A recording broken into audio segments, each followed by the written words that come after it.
بسم اللہ الرحمن الرحیم۔ السلام علیکم۔ آج کی ہماری کہانی بھی بہت ہی پیاری کہانی ہے اور اسپیشل ان لوگوں کے بارے میں ہے جو دولت کو، پیسے کو بہت زیادہ اہمیت دیتے ہیں۔ کہانی کا آغاز کرتے ہیں کہ میرا چھوٹا اور لاڈلا بیٹا عمران میرے سامنے زمین پر بیٹھا ہوا تھا اور میری گود میں رکھے ہوئے ہاتھ پر ہاتھ رکھتے ہوئے بڑی لجاجت سے ضد کرنے لگا۔ کہنے لگا، اماں خدا کے لیے مان جائیں، میں اس لڑکی سے شادی کروں گا اور میں اس ہی سے کروں گا۔ وہ بہت سادگی پسند اور با اخلاق لڑکی ہے، آپ میری بات کا یقین کیوں نہیں کرتی؟ میں نے تپتی ہوئی نظروں سے اس کی طرف دیکھا اور جھٹک کر اس کا ہاتھ پیچھے کرتے ہوئے کہا تھا، پاگل ہو گئے ہو تم عمران؟ کیا وہ لڑکی ہمارے لیول کی ہے؟ تم کیوں مجھے پورے خاندان اور رشتہ داروں کی نظروں میں گرانا چاہتے ہو؟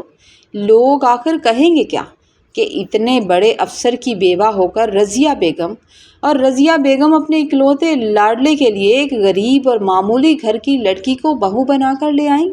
ایسا نہیں ہو سکتا، میں جیتے جی کبھی ایسا نہیں ہونے دوں گی، اور بہتر یہی ہے کہ اس فضول بات کو اپنے ذہن سے ہمیشہ کے لیے نکال دو تو بہتر ہے۔ اور میں نہیں چاہتی کہ تمہاری اس حماقت کا تمہاری بڑی بھابھی نائلہ کو کانوں کان پتہ بھی چلے۔ جب میں اپنے بیٹے کو یہ کڑوی باتیں کہہ رہی تھی تو اس کا کھلتا ہوا چہرہ لمحوں میں اتر گیا تھا اور اس کی آنکھوں میں نمی تیرنے لگی تھی۔ وہ بھرائی ہوئی آواز میں بولا، اماں آپ ایک بار مل کر تو دیکھیں، جب آپ ملیں گی تو آپ کو پتہ چلے گا کہ وہ بہت ہی نیک اور باحیا لڑکی ہے۔ جب وہ اس گھر میں قدم رکھے گی تو آپ اس کا سلیقہ دیکھ کر خود ہی خوش ہو جائیں گی، اور میں آپ کو اس بات کا یقین دلاتا ہوں، وہ نہ صرف خوبصورت ہے بلکہ اتنی خدمت گزار ہے کہ آپ کے ہر دکھ درد کا مداوا بن جائے گی۔ میں اسے بہت اچھے سے جانتا ہوں۔ بھابھی نائلہ تو آپ اپنے کاموں سے ہی فارغ نہیں ہوتی، انہوں نے تو کبھی آپ کو وقت نہیں دیا، آپ کو نوکروں کے رحم و کرم پر چھوڑ رکھا ہے، اور اس سے تو ہزار درجے بہتر ثابت ہوگی سعدیہ۔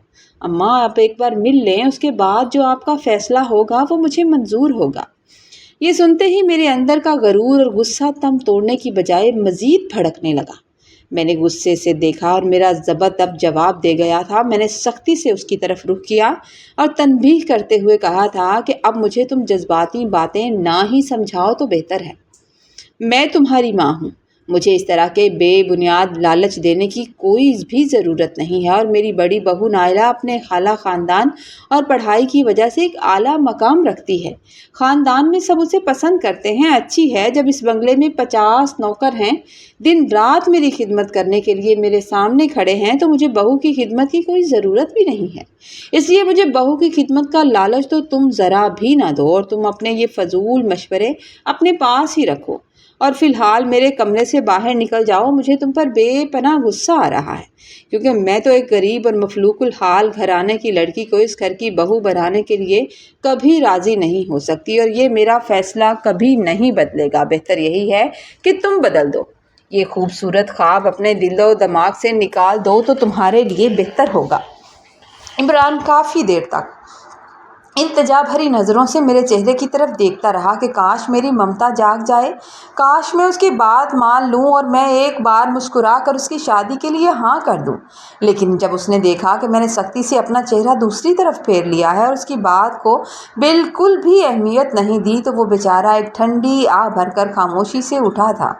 مجھے اس کے اٹھنے کی اور پھر سر جھکا کر چلنے کی اور کمرے سے باہر نکل کر جانے کے اس کے قدموں کی آواز آئی تھی۔ اس کے جاتے ہی ایک لمحے کے لیے میرے ماں کے دل میں عجیب سی کسک اٹھی کہ میرا چھوٹا بیٹا ہے، بچپن سے لاڈ پیار میں پلا ہے، اور اس کی کبھی کوئی ضد ایسی نہیں جو میں نے پوری نہ کی ہو، تو کیوں نہ اس کی ضد پوری کر دوں۔ مگر اگلے ہی پل انا اور غرور نے گھیر کر رکھ لیا، اور دل میں خیال آیا کہ میری دیورانیاں، جٹھانیاں اور پورا خاندانی طبقہ آخر کہے گا کیا، اور تو اور میری بھابھیاں میرا مذاق بنائیں گی کہ اتنے شاندار محل جیسے گھر میں ایک مفلوق الحال غریب گھر کی لڑکی بہو بن کر آ گئی۔ اور ویسے بھی مجھے غربت اور غریب لوگوں سے تو شروع سے نفرت تھی۔ میرا نام عالیہ ہے اور میں اپنے شہر کے ایک بے حد امیر اور نامور گھرانے کی نازوں سے پلی ہوئی بڑی بیٹی تھی۔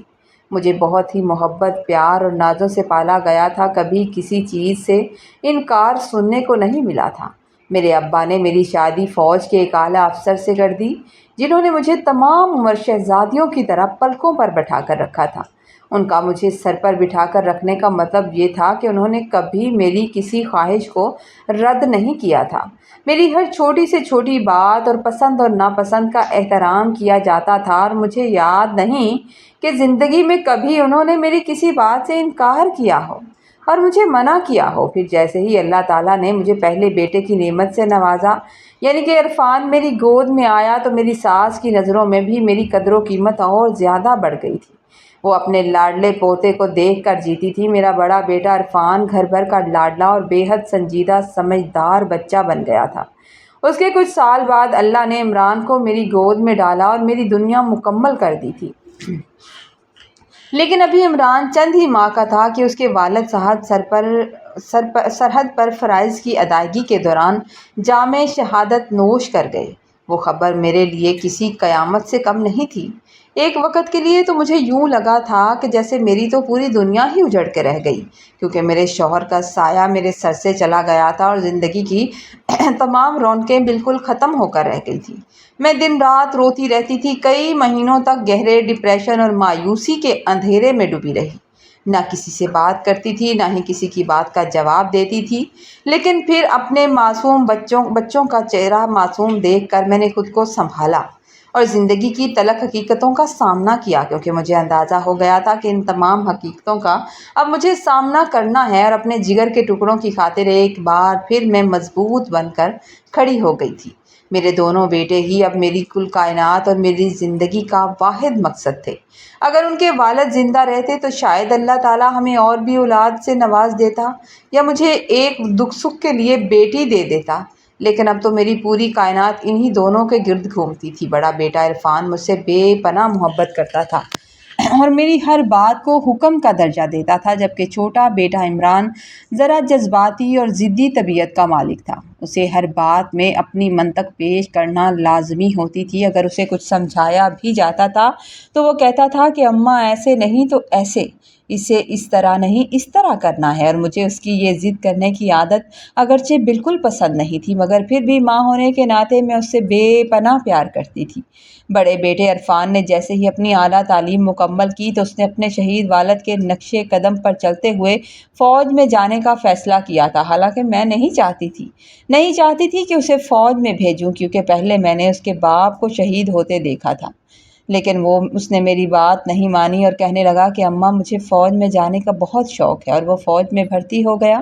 اپنی محنت سے ترقی کی منازل طے کرتا رہا، اور پھر میں نے اپنے ہی برابر کے ایک انتہائی امیر، پڑھے لکھے اور برسرے روزگار خاندان سے اس کے لیے نائلہ کا رشتہ طے کر دیا تھا۔ نائلہ بہو بن کر تو آ گئی، لیکن اس کے مزاج میں عجیب سی سرد مہری تھی۔ وہ صرف اپنے کام سے کام رکھتی تھی، مجھ سے بھی بات بہت کم کیا کرتی تھی۔ اس نے کبھی میرے کمرے میں آ کر بیٹھنا یا میرا حال چال پوچھنا ضروری ہی نہیں سمجھا تھا۔ اگر کبھی ہال میں یا ڈائننگ ٹیبل پر اس سے سامنا ہو جاتا تو بامشکل 10 منٹ رسمی سا حال احوال پوچھ لیا کرتی تھی، ورنہ وہ اپنے ڈریسنگ، جاب اور سوشل سرکل میں زیادہ مصروف رہتی تھی۔ جن دنوں عرفان چھٹی پر گھر آتا، بس تبھی وہ تھوڑی دیر کے لیے گھر نظر آتی تھی، لیکن اس کے علاوہ وہ گھر میں کم ہی نظر آتی تھی۔ میں نے ایک دو بار عرفان سے دکھ بھرے لہجے میں کہا بھی تھا کہ بیٹا، گھر میں اتنے نوکر چاکر ہیں، لیکن میں اندر سے بالکل اکیلی ہو گئی ہوں۔ میں اب بور ہو جاتی ہوں۔ تم نائلہ سے کہو کہ دن میں کچھ دیر میرے پاس بیٹھ لیا کرے، مجھ سے باتیں کیا کرے، اس طرح تو میں اکیلی رہ جاؤں گی۔ تو عرفان نے میری بات ٹالتے ہوئے کہا، اماں آپ نائلہ کا مزاج جانتی ہیں، وہ ذرا ماڈرن ہے اور کم گو ہے، وہ آپ کے پاس بیٹھ کر کیا کرے گی؟ مجھے نہیں لگتا کہ وہ آپ کے حساب سے آپ ہی کے ساتھ باتیں کرے گی۔ آپ کے گھر کے سامنے اتنا خوبصورت پارک ہے اماں، آپ کو اس علاقے میں جگہ اس لیے بنا کر دی ہے کہ آپ بور نہ ہوں۔ آپ ڈرائیور کے ساتھ سیر کے لیے نکل جایا کریں، اپنی پرانی سہیلیوں کو گھر بلا لیا کریں، ماموں لوگوں کے گھر چکر لگا لیا کریں۔ گاڑی اور ڈرائیور تو ہر وقت آپ کے پاس موجود ہیں، آپ کے حکم کے منتظر۔ اب میں اپنے بیٹے کو کیسے سمجھاتی کہ مجھے گاڑیوں، نوکروں چاکروں کی ضرورت نہیں تھی، بلکہ اپنوں کی محبت اور ساتھ کی ضرورت ہوتی تھی۔ میری دیورانی اور جیٹھانیاں اکثر میرے پاس آتی تو میرے پاس بیٹھ کر میری قسمت پر رشک کیا کرتی تھی۔ مجھ سے کہتی تھیں کہ بھائی صاحب کے دنیا سے چلے جانے کے بعد بھی آپ واقعی ایک ملکہ کی طرح زندگی گزار رہی ہیں۔ ہمیں لگا تھا کہ بھائی صاحب کے جانے کے بعد آپ شاید اکیلی ہو جائیں گی، لیکن آپ کے دونوں بیٹے آپ پر جان چھڑکتے ہیں۔ اب مسئلہ یہ آ کھڑا ہوا تھا کہ عمران نے اپنی یونیورسٹی کی تعلیم کے دوران ایک لڑکی کو پسند کر لیا تھا اور پچھلے کئی دنوں سے وہ مسلسل مجھ سے بحث کر رہا تھا کہ وہ شادی کرے گا تو صرف اسی سے کرے گا، کیونکہ وہ اس لڑکی کو پسند کرتا ہے اور اسے اپنے لیے انتخاب کر چکا ہے۔ جب میں نے اپنے ذرائع سے معلوم کروایا تو پتہ چلا کہ وہ لڑکی ایک معمولی سی سرکاری اسکول کے پرائمری ٹیچر کی بیٹی ہے۔ ان کا اپنا کوئی گھر بھی نہیں ہے، وہ ایک چھوٹے سے کرائے کے مکان میں رہتے ہیں اور ان کی 6-7 بیٹیاں ہیں اور ایک چھوٹا بیٹا ہے۔ اور یہ بات سنتے ہی میرے تن بدن میں آگ لگ گئی کہ ایک کرائے کے مکان میں رہنے والی معمولی سی لڑکی اور میں اسے اپنی بہو بنا لوں۔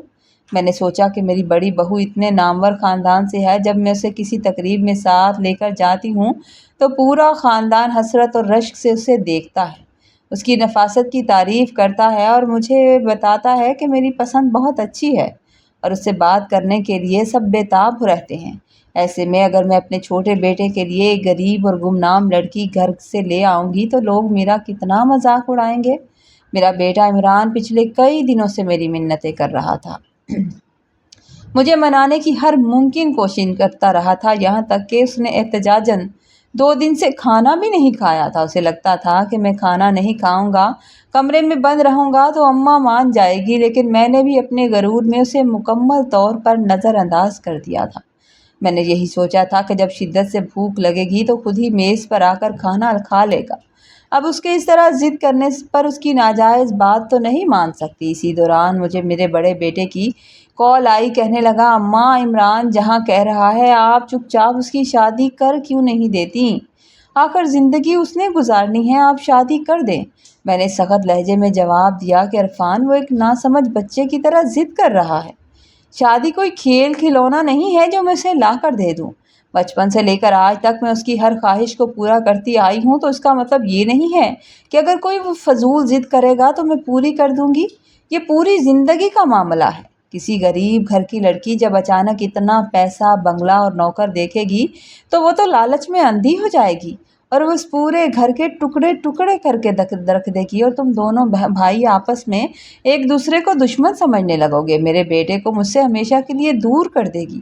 میں نے دنیا دیکھی ہے عرفان، غریب گھر کی لڑکیاں جب زیادہ پیسہ دیکھتی ہیں تو اپنی اوقات، اخلاقیات سب بھول جاتی ہیں، اور میں یہ نہیں چاہتی۔ اس پر عرفان نے ایک گہری سانس لی اور سانس کھینچ کر کہنے لگا، اماں آپ نے تو بغیر ملے ہی، اسے بغیر دیکھے ہی صرف اپنے خدشات کی بنا پر سب کچھ خود ہی فرض کر لیا ہے۔ وہ بیچارہ جب اتنی بار کہہ رہا ہے تو آپ ایک بار مل کیوں نہیں لیتی؟ عمران کی مجھے کال آئی تھی، وہ رو رہا تھا، بہت زیادہ پریشان ہے۔ آپ تو اچھی طرح سے جانتی ہیں کہ وہ اپنی مرضی اور دعاؤں کے بغیر، آپ کی مرضی کے بغیر کوئی قدم نہیں اٹھائے گا، اس لیے اس کا دل نہ توڑے۔ وہ بہت پریشان ہو چکا ہے اور جو کہہ رہا ہے اس میں اس کی خوشی شامل ہے۔ آپ مان جائیں، آخر زندگی اس نے گزارنی ہے، فیصلہ اسی کا ہونا چاہیے۔ بہتر ہوگا کہ آپ مان جائیں۔ لیکن میں نے اپنے بڑے بیٹے کی بات کو بھی مکمل طور پر نظر انداز کیا، ایک کان سے سنا اور دوسرے کان سے نکال دیا۔ مجھے 100% یقین تھا کہ عمران کبھی بھی میری مرضی کے خلاف کوئی قدم نہیں اٹھائے گا، وہ ایسا کچھ نہیں کرے گا جو اس کی ماں کو پسند نہ ہو۔ میں آہستہ آہستہ اسے سمجھا کر منا ہی لوں گی۔ خاندان کے لوگ جب کہتے تھے کہ عالیہ بھابھی آپ کے بیٹے بہت شریف، فرما بردار اور با اخلاق ہیں، آپ کی ہر بات مانتے ہیں اور بہت عزت دیتے ہیں، تو میرا سینہ فخر سے چوڑا ہو جاتا تھا کہ میرے بچے مجھ سے اتنی محبت کرتے ہیں اور میں اتنی خوش نصیب ماں ہوں۔